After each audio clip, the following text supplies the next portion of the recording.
아멘. 맥주 감사주일입니다.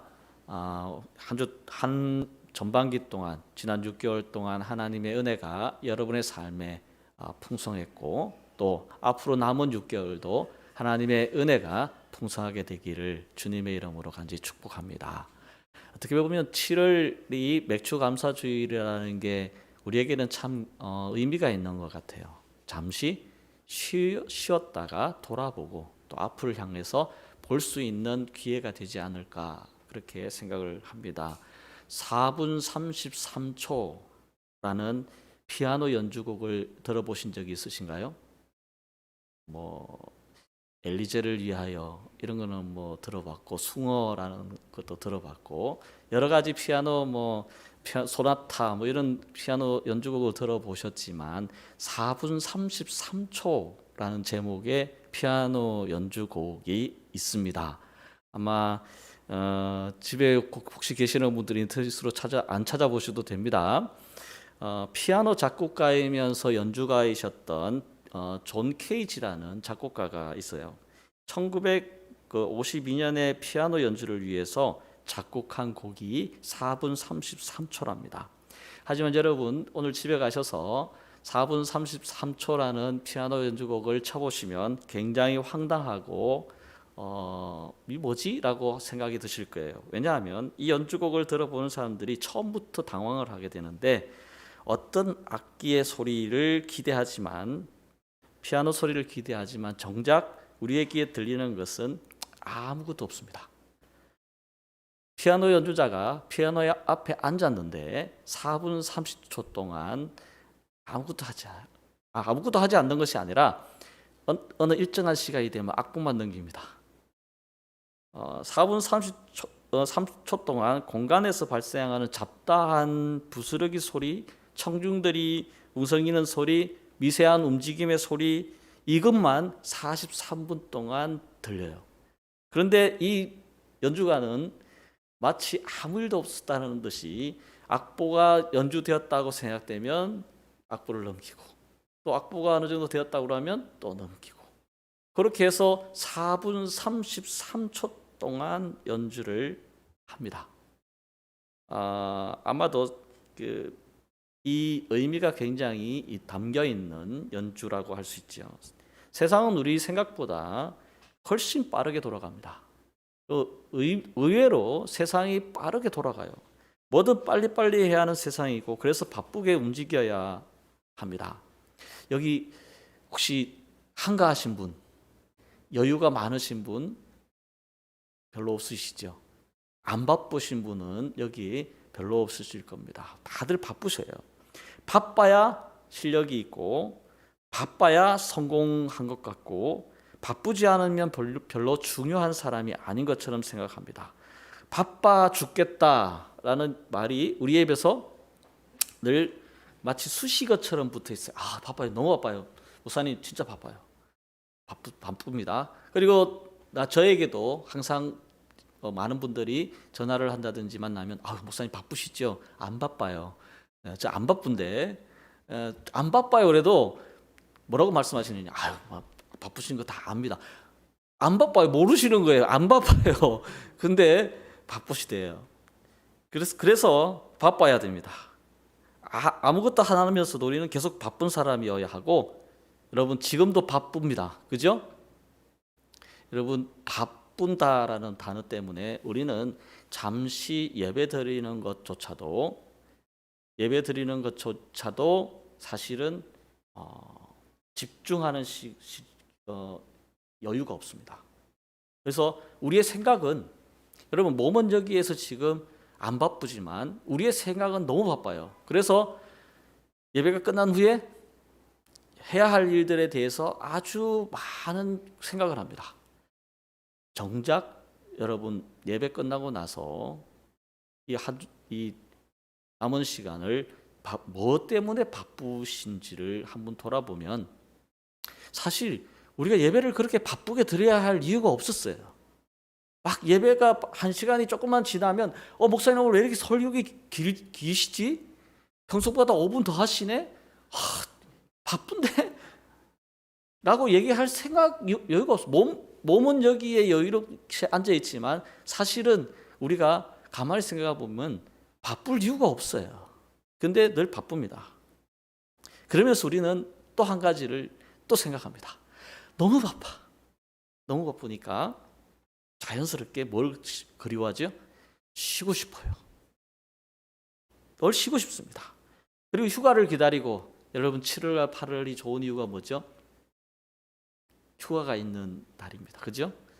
예, 휴가가 있는 달이기 때문에, 물론 7월 8월에 휴가를 안 가시는 분들이 점점 늘어나고 10월 11월이 뭐 휴가를 잡는 분들도 있으시지만 통상적으로 우리가 7월 8월 하면 휴가 생각을 할 수밖에 없습니다.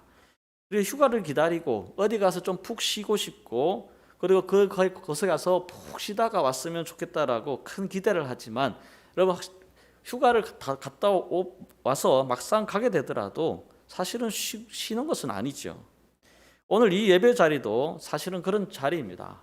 말씀에 기인해서 여러분들이 하나님의 안식과 쉼을 찾을 수 있는 시간이 되기를 주님의 이름으로 축복합니다. 축복합니다. 예배를 드리며 안식을 누리시기를 원하는 거예요.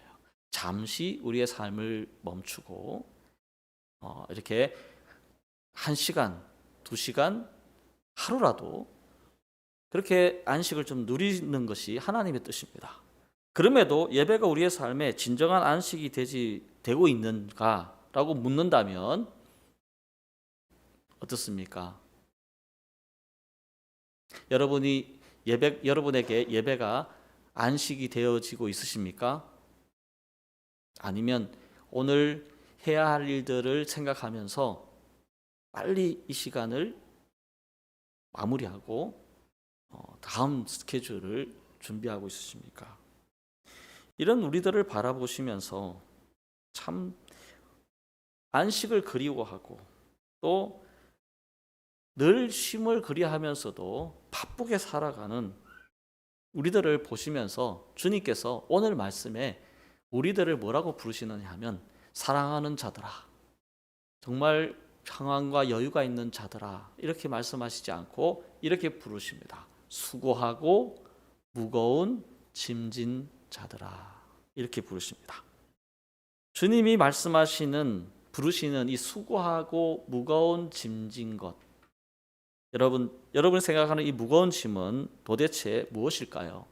주님께서 우리들에게 이렇게 말씀하세요. 수고하고 무거운 짐진 자들아, 이렇게 부르시는데, 우리가 생각하는 수고하고 무거운 짐진 것과 주님이 우리를 바라보시면서 수고하고 무거운 짐을 진 것이 무엇일까? 이것이 동일할까요? 다를까요? 사실은 동일합니다. 많은 성경을 해석하시는 분들이 이 수고하고 무거운 짐을 얘기할 때는 죄에 대한 얘기를 합니다. 틀린 말씀이 아니에요. 바른 해석입니다. 죄에 대해서, 죄를 생각하고 죄로부터 짓눌려 있는 우리들, 근본적으로 얘기하면 그 말이 정답입니다. 왜냐하면 수고하고 무거운 짐을 짓는 이유가, 왜냐하면 에덴 동산에서 죄로 인해서 이루어졌기 때문입니다. 그런데 우리가 생각하는 죄는 죄로부터 인식되어졌다라고 생각하기보다는 내가 책임져야 할 일들이 너무 많기 때문에 그 짐이 무겁다라고 생각하는 거예요. 그런데 예수님께서 수고하고 무거운 짐진 자라고 부르실 때 사실은 죄에 대한 얘기도 하시지만 우리의 인생에 이 짐을 지고 있다라는 것을 아셨어요. 그래서 주님께서 수고하고 무거운 짐, 그래서 사람들이 흔히 이 인생의 무게가 너무 무거워서 끌고 가기 힘들 때 수고하고 무거운 짐이라는 표현을 하듯이, 주님께서도 우리들을 보시면서 수고하고 무거운 짐을 졌다라고 할 때 이 짐은 바로 죄로부터 이루어진 우리의 삶의 전반적인, 우리의 인생을 짓누르고 있고 우리 스스로가 책임져야 할 수많은 일들에 대한 것까지 다 포함하고 있다는 거예요. 무겁다라는 것은 우리가 지거나 안거나 끌고 갈 수 있는 것보다 더 무거울 때 표현하는 것이 무겁다라는 거예요. 제가 이 종이를 이렇게 들고 가면서 아유, 이 주보가 너무 무거워라고 하는 경우는 사실은 없죠. 그죠?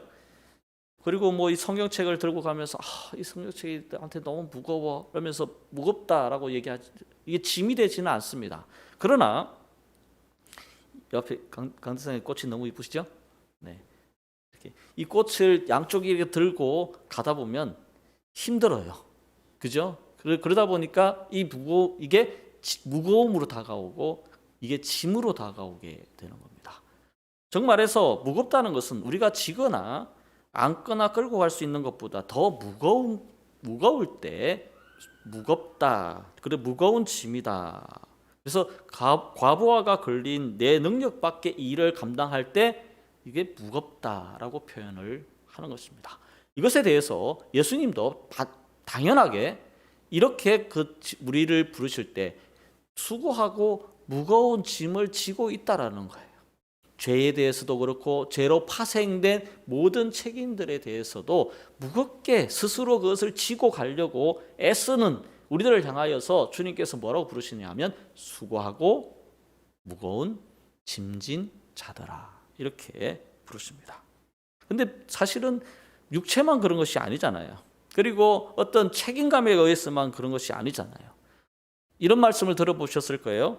감정노동, 혹시 감정노동이란 말을 들어보셨습니까? 우리의 감정도 사실은 쉼이 필요한 시대가 된 거예요.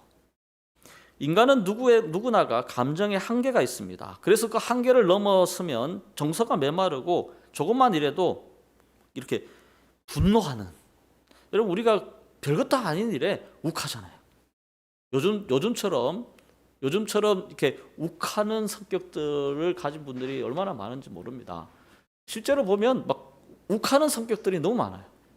왜냐? 이 코로나 때문에, 코로나라는 이 것으로 인해서. 그래서 제가 어제 가만히 이렇게 보니까 우리나라 국민들이 참 대단하긴 해요.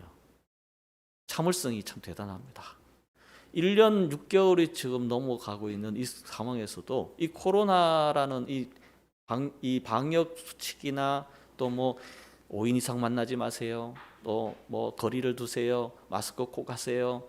누구 하나 물론 뭐 개별적으로 한두 사람은 마스크를 벗고 막 이렇게 욱하는 사람들도 있겠지만 막 외국처럼 막 마스크 벗고 전부 다 막 떼거리로 나와서 막 데모하고 막 안 그러잖아요. 그죠? 그래서 제가 가만히 이렇게 생각해 보니까 참 우리나라 민족들이 참 대단하긴 하다. 참 이 수능을 잘하고 적응을 참 잘하는 그런 민족들이다라고 하지만 점점 감정의 한계가 다다라 가고 있습니다. 이 감정이라는 것도요, 무한정 쌓아가는 것이 아니라는 거예요. 무한정 퍼낼 수 있는 것이 아니라는 거예요. 우리가 보이지 않는 것이기 때문에 이것을 양으로 측정할 수는 없지만 감정 역시 한계가 있다는 거예요.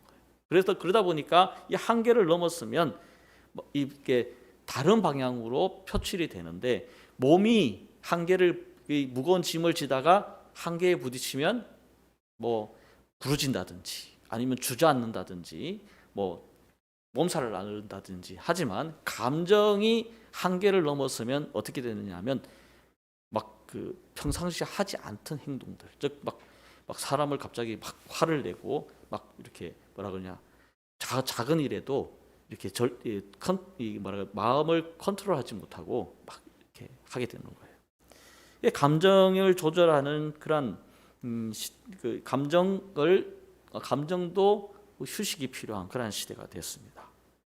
그런데 우리는 그러다 보니까 인생을 사실은 멈추어서 쉬어야 한다는 생각을 하는 거예요. 근데 인생의 여정을 멈추는 두 가지 방법이 있습니다. 아십니까? 인생에 우리가 막 무거운 짐을 지고 갈 때 멈춰 설 수 있는 두 가지 방법이 있는데, 한 가지는 스스로 멈추는 거예요.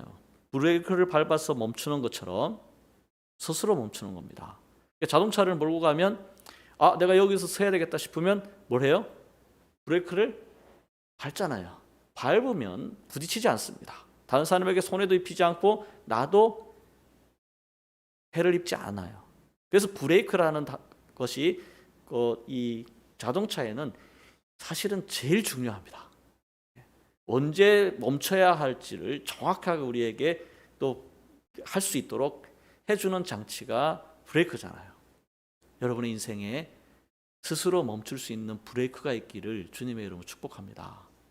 그런데 브레이크가 없이 멈출 수 있는 것, 어떻게 인생을 여정을 멈추는 두 가지 방법 중에 첫 번째는 스스로 멈추는 것이라면, 두 번째는 타의에 의해서, 질병에 의해서, 아니면 어떤 큰 재난에 의해서 멈추어지는 것입니다.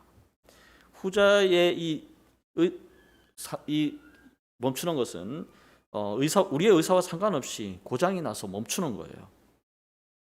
우리의 인생에 쉼이 없이 달린다면, 멈춤이 없이서 달린다면 고장난 채로 달리다가 어느 순간 갑자기 부딪히는 겁니다.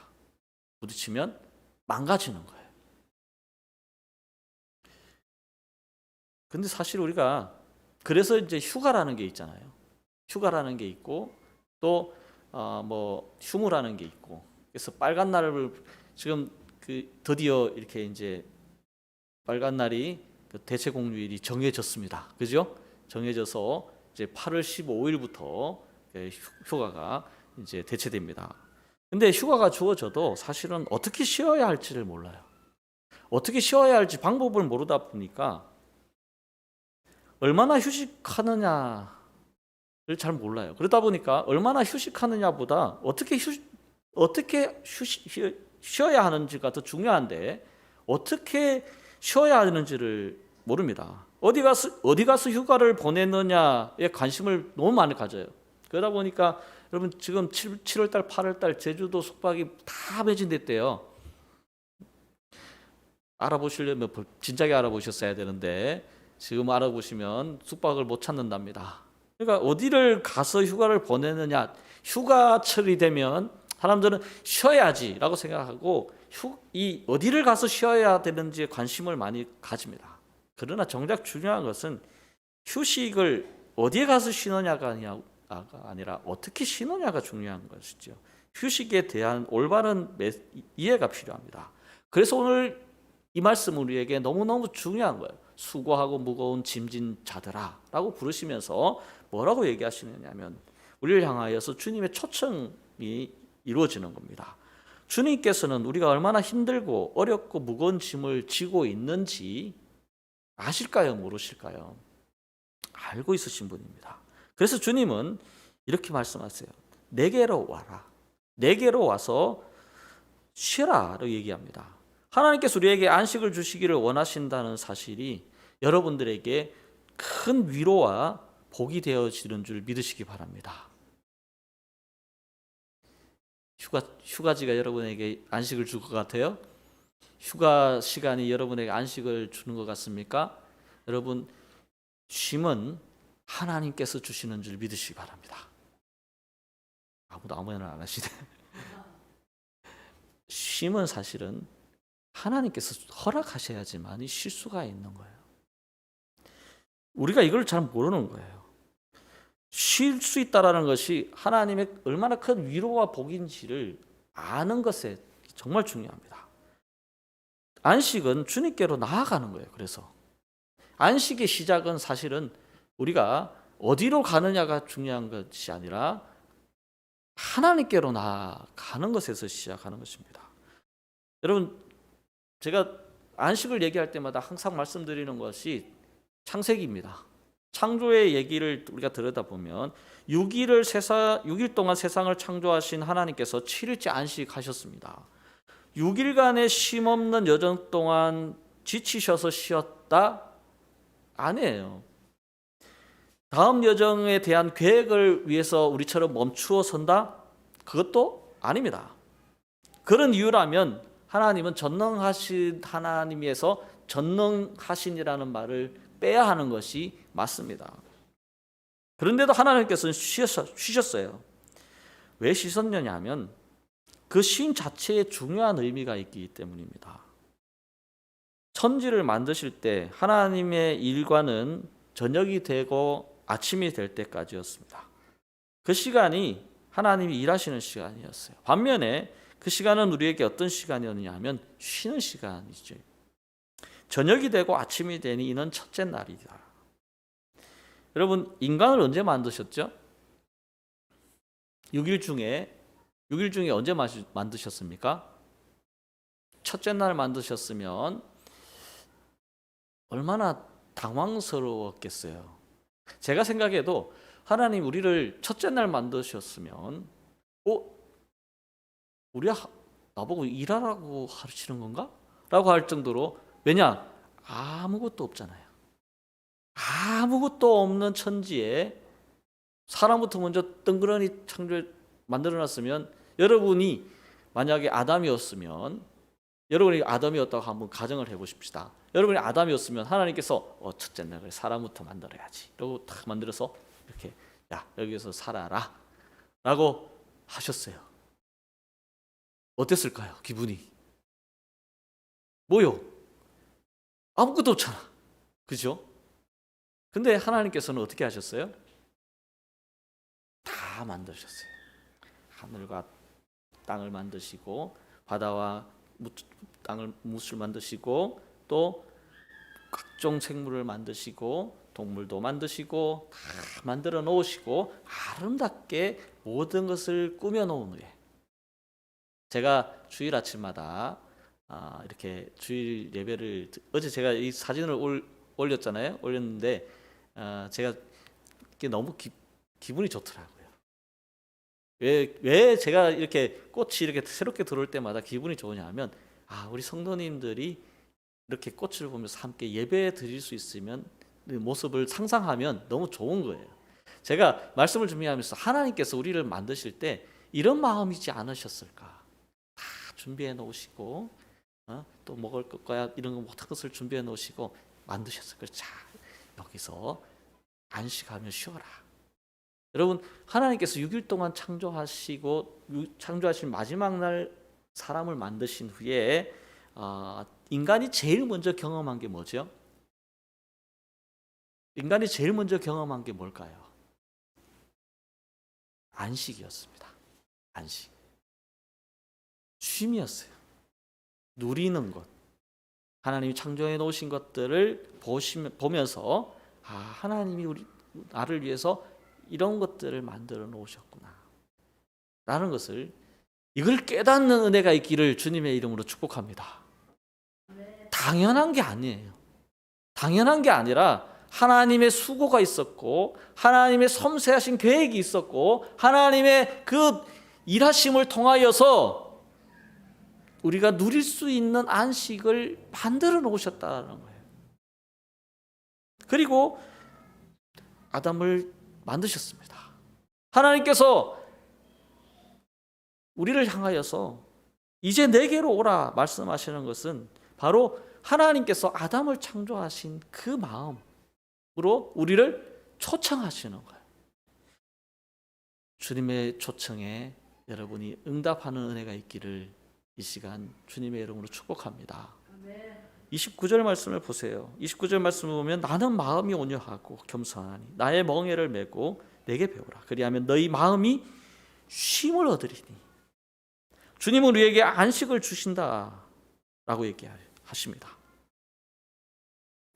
그런데 이어서 주님께서 뭐라고 말씀하시느냐면, 내게로 오라 말씀하신 후에 그러면 쉴 것이다 라고 말씀하시면서 중간에 뭐라고 얘기하느냐 하면, 이렇게 얘기합니다. 나의 멍에를 메고 내게 배우래요. 내게로 와서 나의 멍에를 메고 내게 배우라. 여러분, 세상에서 가장 힘들고 어려운 시간을 지내신 분 중에 한 분이 누굴까요? 사실은 제일 가장 어려운 시간을 보낸 분이 주님이십니다. 왜냐하면 인류의 죄를 구속하시기 위한, 사실은 제물로 오셨잖아요. 여러분은 왜 태어나셨습니까? 어떤 분이 이렇게 얘기하더라고요. 죽기 위해서 태어났습니다. 그러면 태어나자마자 죽으면 되지, 그죠? 근데 대부분의 사람들은 다 살고 싶잖아요. 살고 싶어서 먹고, 살고 싶어서 입고, 살고 싶어서 자고, 살고 싶어서 쉬고, 살고 싶어서 뭔가를 하잖아요. 근데 주님은 살기 위해서 오신 것이 아닙니다. 우리는 살기 위해 태어났지만 주님은 본질상 뭐 하시기 위해서 오셨어요? 제물이 되시기 위해서 오셨습니다. 매일 유대 전역을 다니시면서 병을 고치시고 가르치시고 기적을 행하셨어요. 죽기 위해서 오셨는데 내가 언제 죽을 줄 알고 계셨을까요? 모르셨을까요? 알고 계셨을 거예요. 알고 계셔서 이제 마치 암 환자가 사형 선고를 받은 것처럼 시간을 받아놓고 사는 거예요. 이해하셨습니까? 아직 우리가 그런 기분이 아니라서 잘 모르시죠. 그러나 암에 걸린 분들은 이제 뭐라 그럴까요? 저희 부친도 암 판정을 받으시면서 이렇게 의사가 저한테 이렇게 얘기하더라고요. 1년을 넘기기는 힘드실 것 같습니다. 이렇게 말씀을 탁 의사가 하는 순간 이제 남은 시간이 1년이구나 라는 생각을 하는 거예요. 여러분, 근데 예수님께서는 살기 위해서 오신 것이 아니라 이제 공생애를 시작하시면서 뭐 하시기 위해서? 세상을 바꾸기 위해서, 세상을 막 뒤집어 놓기 위해서가 아니라, 그래서 왕으로 군림하시려고 오신 것이 아니라 십자가에서 우리의 죄를 대속하셔서 죽으시기 위해서 오셨습니다. 그리고 그 시간이 이미 정해져 있는 거예요. 어떻게 살까요? 여러분이 만약에 앞으로 남은 시간이 3년입니다 라고 말씀을 들었을 때 여러분은 어떤 삶을 사시겠어요? 남은 3년 이 세상에서 내가 해볼 것 다 해보고 살아갈 것이다 라면서 막 들로 산으로 막 좋은 것 찾아다니고 또 좋은 거 먹으려고 하고 막 안 해본 거 다 해보고 그렇게 살기를 원하시죠.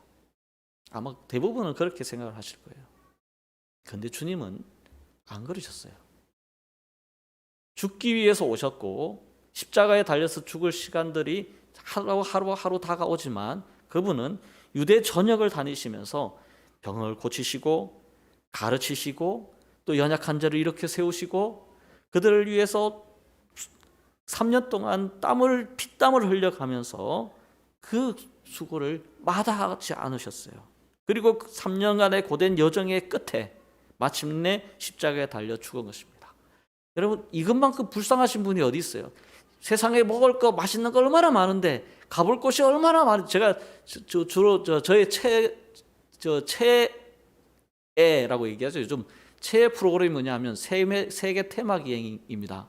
EBS에서 하는 전 세계에 아름다운 곳이 너무 많더라고요. 야, 죽기 전에 그래서 그 인터넷에 쳐보면 죽기 전에 가보아야 할 10곳이라고 나와 있어요. 가볼 것도 많은데 해야 할 것도 많은데 주님은 이미 사형 선고를 받아 놓으신 이 주님은 뭘 하셨느냐 하면 그런 일을 하지 않으셨어요. 병자를 찾아다니시고 연약한 자를 찾아다니시고 또 낮은 곳을 찾아가셔서 그들의 아픔을 챙기시고 여러분 정말 우리가 생각하기엔 너무너무 고단한 삶을 사셨어요. 그래서 제가 이렇게 표현합니다. 고단한 삶의 끝 3년간의 그 고된 여정의 끝은 십자가의 죽음이었다. 여러분 어떻습니까? 단순히 근데 외적으로만 이렇게 몸을 혹사시키신 분이 아니에요. 육체적인 행보만 그랬다고 말할 것 같지만 실제로 주님은 온갖 사슬과 철학과 모든 이 세상적 관념들과 싸우셨어요. 하나님을 섬긴다는 유대교 지도자들의 터무니없는 억지와 권위, 종교성과 이것으로 정신적으로 싸우셔야 했던 분이 주님이셨다라는 사실입니다. 가난한 자들과 다니니까 비루한 자들과 함께 다닌다 그러고 또 포도주를 먹는다 그러니까 포도주를 즐기는 자라 그러고 막 온갖 음해와 온갖 어떤 가문 이슬과 또 공격과 비난과 이런 많은 것을 그리고 그들의 잘못된 교리와 잘못된 생각들을 지적하시면서 끊임없이 정신적으로도 싸우셨던 분이십니다. 그런 바쁘고 정신없는 공생의 기간 주님은 어디에서 이 쫓기거나 시간이 부족했다거나 바쁘시다는 말을 근데 하신 적이 한 번도 없으세요. 그렇게 바쁘게 사셨는데도 그렇게 정신없이 사셨는데도 그렇게 막 수많은 일을 하셨는데도 여러분 할 일이 많았지만 쫓기지 않으셨습니다. 그리고 나서 십자가에서 뭐라고 말씀하셨느냐 하면 내가 살아생전에 가보지 못한 것이 너무 아쉽다. 살아생전에 내가 먹을 것을 다 먹어보지 못해서 너무 아쉽다 라고 얘기하지 않으시고 주님의 마지막 말씀은 무엇이었죠? 가상칠언에 나오지만 가상칠언의 마지막 말씀은 다 이루었다. 사랑하는 여러분, 여러분의 인생을 마치는 그때에 내가 주님과 함께 이 세상에서 너무너무 행복하게 살다. 이제 하나님의 나라로 가게 되었다. 이것이 여러분의 묘비에 새겨지는 말씀이 되기를 주님의 이름으로 축복합니다. 제가 보니까요, 아무리 좋은 데라도요, 가볼 곳이요, 정말 여러분 살아서 다 못 갑니다. 제가 보니까 살아서 다 못 가고 살아서 다 못 봅니다. 살아서 다 못 먹어봐요. 그러면서 여러분 죽을 때에 내가 거기를 가봤어야 되는데 내가 그걸 먹어보지 못해서 내가 그걸 해보지 못해서 너무 후회가 된다 라고 세상을 떠나겠습니까? 주님은 그런 일을 하지 않으셨어요. 그럼에도 불구하고 주님은 전 세계 일주를 하시지도 않았어요. 오직 그 유대 땅에만 머물러 계셨습니다. 그러셨으면서도 마지막 돌아가시면서 뭐라고 말씀하시느냐 하면 다 이루었다. 주님의 이 고백은 어디서 나왔을까요? 우리는 이 주님의 행적을 보면서 말씀하십니다. 내게로 와서 배워라 이렇게 얘기합니다. 내게로 와서 배우면 세상이 주지 않는 멋있는 거 보지 않아도 맛있는 거 먹지 않아도 가보고 싶은 거 다 가보지 않아도 뭘 얻을 수 있대요? 안식을 얻을 수 있을 것이다. 이렇게 얘기합니다. 그럼 무엇을 배워야 합니까? 무엇을 배워야 할까요? 첫째는 주님께서는 주님의 멍에를 매는 법을 배우라고 하셨어요. 나의 멍에를 메고 내게 배우라고 얘기합니다. 이 말씀이 무슨 말씀이에요? 나의 멍에를 메고 배우래요. 이 말을 우리는 오해해서는 안 됩니다. 여러분, 방종과 자유를 구분할 수 있으십니까? 방종이라는 말과 자유를 구분할 수 있어야 합니다. 내 인생은 나의 것, 내 마음대로 한다. 좋지요. 하지만 그것은 반드시 뭐가 따릅니까? 책임이 따르기 마련입니다. 마음대로 살면서 책임이 없으면 좋겠는데 마음대로 살면 그만큼 거기에 따른 책임이 있다는 거예요. 그리고 거기서 방종과 자유를 구분할 줄 알아야 됩니다. 여기서 멍에를 매다라는 말은 여러분 이 시골에 이 소의 멍에를 매는 것에 대한 얘기를 하는 거예요. 어떻게 합니까? 멍에는 사실은 이 한 소에게만 매는 게 아니라 쌍으로 항상 이렇게 맵니다. 무슨 말이냐? 주님께서 우리에게 멍에를 메고 내게 배우라 얘기할 때에 멍에를 맨다라는 것은 하나님 주님과 함께 동행한다라는 의미를 가지고 있어요. 주님과의 동행의 초청입니다. 이 초청, 내게로 오라는 말은 주님의 그냥 단순한 초청이지만 그 초청에 하나 더해서 뭐라고 얘기하느냐 하면 내게로 와서 멍에를 매라 이렇게 얘기를 하는 거예요. 나의 멍에를 매라.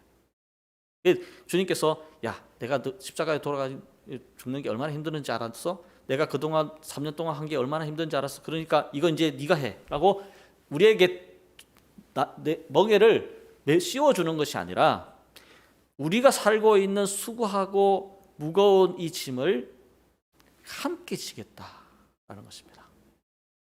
사랑하는 여러분, 이 초청을 여러분들이 믿음으로 받으신 은혜가 있기를 주님의 이름으로 축복합니다. 세상이 참 힘들잖아요. 먹고 살기 힘들고 자식들 키우느라고 힘들고 뭐 요즘은 뭐 3살 뭐 5살짜리도 세상이 너무 힘들어라고 얘기를 한다 그러잖아요. 배울 것도 많고 뭐 해야 될 것도 많고 그 무거운 짐을 혼자 지지 말라는 거예요. 나와 함께 매자라는 겁니다. 매는 주님과의 매는 것부터 배움이 시작되는 거예요. 즉 주 예수 그리스도를 나의 구주로 영접하고 그리고 그분의 말씀을 따라서 살아가기로 작정하는 것, 이것이 주님의 멍에를 매는 것입니다. 내가 주님을 나의 구주로 영접하고 나의 주님으로 고백하며 주님께로 나아가면 주님께서 이제부터 내 무거운 짐을 같이 져주시겠다, 이렇게 말씀을 하시는 겁니다. 여러분, 이 은혜가 저와 여러분에게 있어지기를 주님의 이름으로 간절히 축복합니다. 그리고 두 번째는 주님께서 뭘 배우라고 얘기하시느냐 하면 사랑을 하고 공급받는 공동체의 이 모임들을 사랑하라고 얘기를 하시는 거예요. 뭐라고 얘기하십니까? 오늘 말씀해 보면 나는 마음이 온유하고 겸손하다라고 얘기합니다. 마음이 온유하고 겸손하다. 온유하고 겸손하다라는 이 등목 속에는 하나님이 이 온유함과 겸손함의 결정체를 이루는 하나의 공동체들을 만들게 됩니다. 주님께서 예루살렘에 가실 때마다 올라가실 때마다 들르신 곳이 있어요. 어디냐면 베다니에 들르셨는데 그곳에는 누가 살았느냐 하면 나사로와 마리아와 마르다가 살고 있었습니다. 그리고 예수님은 혼자 늘 다니신 것이 아니라 누구와 다니셨어요? 제자들과 함께 동행하셨습니다. 그들과 함께 먹고 마시면서 시간을 보내셨고 그들을 어떻게 하느냐 하면 요한복음 15장 1절의 말씀을 보면 끝까지 사랑했다, 이렇게 말씀하셔요. 자신이 하나님, 예수님의 사랑을 나누어 줄 수 있는 공동체, 주님의 힘은 그곳에서 새롭게 생성되었다는 거예요. 공동체에 머무는 목적은 주님의 사랑을 서로 나누기 위해서입니다. 여러분, 우리가 교회 공동체를 이루고 있는 이유가 뭐냐면 사랑을 나누기 위해서 모인다는 거예요. 그러면 우리가 이 공동체에서 바라는 게 있잖아요. 그죠? 바라는 게 있는데 사실은 주님은 공동체에서 바랬던 것이 아니라 그들을 뭐 하셨느냐 하면 사랑의 대상으로 여겼지 사랑을 받으려고 했던 대상으로 여기지 않았어요. 늘 사랑하는 존재들, 사랑을 나누는 존재들, 늘 부족하고 늘 투정 많고 늘 연약하지만 사랑을 주는 그러한 무리로 생각하셨습니다. 옛날에 미국의 대통령 중에 존 F 케네디라는 분이 있잖아요. 그 존 F 케네디 분이 연설 가운데 유명한 말이 하나 있어요. 무슨 말이죠? 포드 피플 이거 이야기하시면 안 됩니다. 그건 링컨이 이야기한 거고 존 F 케네디가 얘기한 그 연설 중에 이런 게 있어요. 국가가 당신을 위해 무엇을 해줄 것인가를 묻기 전에 내가 국가를 위해 무엇을 할 것인가를 생각해라. 여러분, 우리의 공동체에서 내가 사랑을 주고 그들로부터 사랑을 받는 것, 그것이 우리가 공동체를 이루는 것입니다. 단순히 친목을 위한 공동체라면 사실 의미가 없습니다. 여러분이 이 말씀을 듣는 순간 떠오르는 공동체가 2개가 있어야 돼요. 어떤 공동체일까요? 여러분의 친구들이 모이는 계모임일까요? 동아리 모임입니까? 아닙니다. 주님께서는 이 공동체를 얘기할 때 항상 딱 2가지만을 얘기하셨어요. 하나는 가정이라는 공동체와 하나는 교회라는 공동체입니다. 여러분, 제가 지금 이렇게 여쭈었을 때 가정이라는 공동체, 교회라는 공동체 이 떠오를 때 여러분의 얼굴에 마스크를 쓰고 있지 않아서 여러분의 표정을 못 봤지만 어떻습니까? 미소가 떠오르십니까? 가정을 생각하면 마음이 따뜻해지고 내가 위로받는 곳, 내가 사랑을 나누는 곳. 교회를 생각하시면 교회 늘 가서 함께 다시 만나서 예배드리고 싶은 마음, 서로 교제하고 싶은 마음. 얼른 예배 끝나면 흩어지는 교회가 아니라 좀 더 아쉬워서 조금이라도 더 머물고 싶은 그런 곳이 되기를 주님의 이름으로 축복합니다. 그런 곳이 되기를 주님의 이름으로 축복합니다. 집에 들어가기 싫어. 벌써 일주일이 지났네? 또 교회 가야 되네? 생각하면 기쁨이 있고 마음 깊은 곳에서 평안이 솟아나고 다른 것 어떤 것보다도 나에게 위로가 되어지고 안식이 되어지는 것.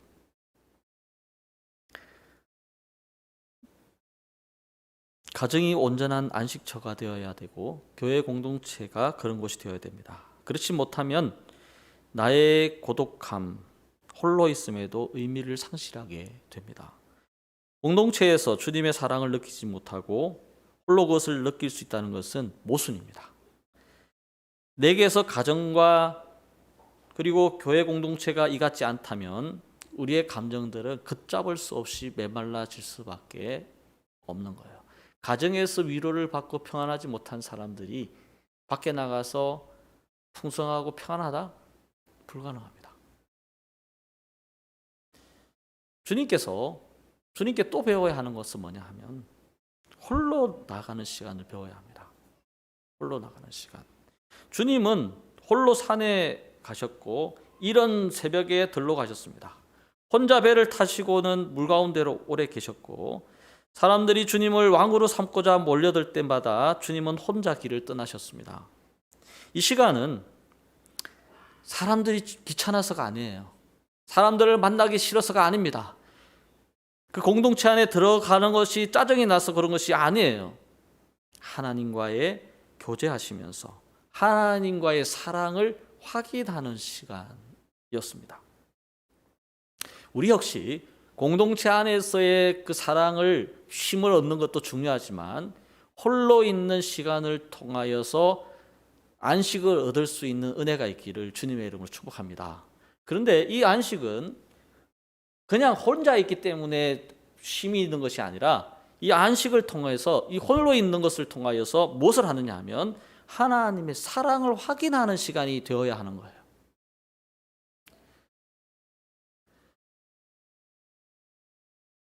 우리에게 이런 고독의 시간, 이 고독의 시간이 여러분에게 풍성해질 수 있는 은혜가 있기를 주님의 이름으로 축복합니다. 내 스스로 분리되어 있지만 그 목적이 주님과 교제하고 그분의 사랑을 확인하는 시간이 아니라면 더 외로운 시간이 될 수밖에 없는 거예요. 요즘은 홀로 있는 사람들이 참 많죠. 그런데 여러분, 제가 한번 여러분에게 진지하게 묻습니다. 여러분이 홀로 있을 때 정말 혼자 있습니까? 어떻습니까? 정말 혼자 있나요? 저는 혼자 있는 경우를 본 적이 별로 없어요. 누구과 함께 있어요? 이것과 함께 있어요. 이건 홀로 있는 시간이 아닙니다. 홀로 있으려면 이거를 저기다가 두고야 돼요. 이거를 품고 홀로 있다? 어떻습니까? 엄청난 유혹이 아마 따를 거예요. 나의 주식은 얼마나 올랐는지, 오늘 내가 지지하는 지지자는 얼마나 사람들에게 좋은 평가를 받고 있는지, 아니면 나의 페이스북은, 나의 카톡에는 얼마의 메시지들이 들어와 있는지. 여러분, 요즘은 홀로 있는 사람이 없어요. 홀로 있다, 혼자 있기 때문에 홀로 있다? 그거는 몸만 혼자 있는 거예요. 여러분, 홀로 있는 시간은 주님과의 만남이 홀로 있는 시간입니다. 그리고 하나님의 은혜를 통하여서 내가 하나님의 사랑을 얼마나 많이 받는 존재인지를 아는 것.